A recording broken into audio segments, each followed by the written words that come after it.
सरकार की तरफ से कोई स्पष्ट दिशा निर्देश नहीं है? सरकार ने इस संबंध में अभी कोई निर्णय नहीं लिया है। सरकार का जो भी निर्णय होगा वो आपके समक्ष आ जाएगा। मैंने सिर्फ अपनी पार्टी का पक्ष रखा है। एक आखिरी सवाल उनके कि बुलडोजर कल्चर को लेकर के सुप्रीम कोर्ट ने कहा है कि ये जो कल्चर है वो गलत है, किसी को आरोपी के आधार पर बुलडोजर नहीं चला सकते। तो सुप्रीम कोर्ट ने क्या गलत कहा है? नहीं चलना चाहिए। कुछ नहीं कहना, मुझे पता ही नहीं क्या कहा है। कोई दावेदारी है? हो गया। एनडीए का प्रत्याशी जो भी होगा उसको हम जिताने का काम करेंगे।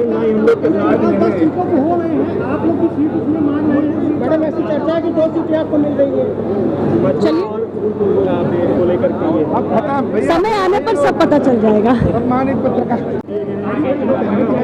और उपचुनाव को लेकर के आपकी पार्टी की क्या तैयारी है? उपचुनाव को लेकर हमारी पार्टी की नीति बिल्कुल स्पष्ट है।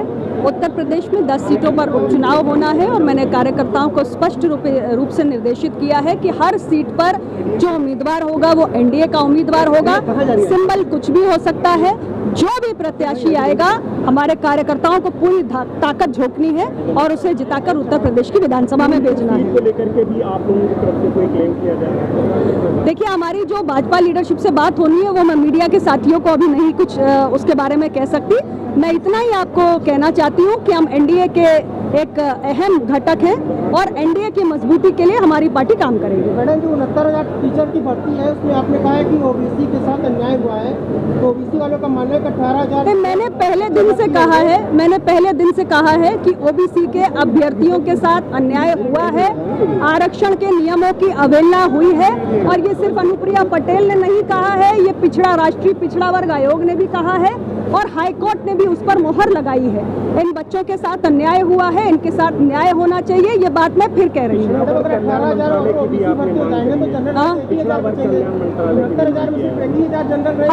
हमारी पार्टी निरंतर, आप आरक्षण की नियमावली को पढ़ के आइए तब आपको समझ में आएगा। आपने नहीं पढ़ा है, राष्ट्रीय पिछड़ा वर्ग आयोग की सिफारिशों को पढ़िए और कोर्ट के फैसले को मानिए। मैडम, विपक्ष कह रहा है कि आरक्षण को जो है नवी इसके बारे में क्या कहना चाहिए? हमारी पार्टी शुरुआती दौर से ही केंद्रीय स्तर पर एक अलग पिछड़ा वर्ग मंत्रालय के गठन का विषय उठाती आई है। इससे संसद में भी मैंने उठाया है अपनी पार्टी की ओर से कई बार और हम इस विषय के लिए निरंतर संघर्ष कर रहे हैं।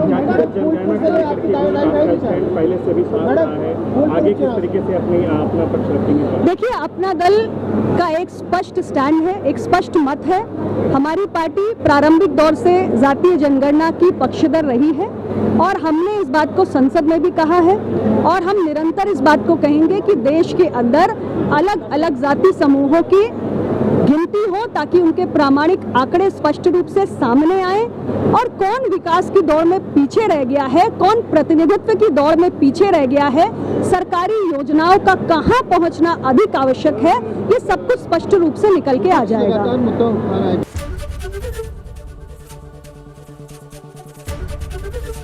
एबीपी गंगा, खबर आपकी, जुबान आपकी।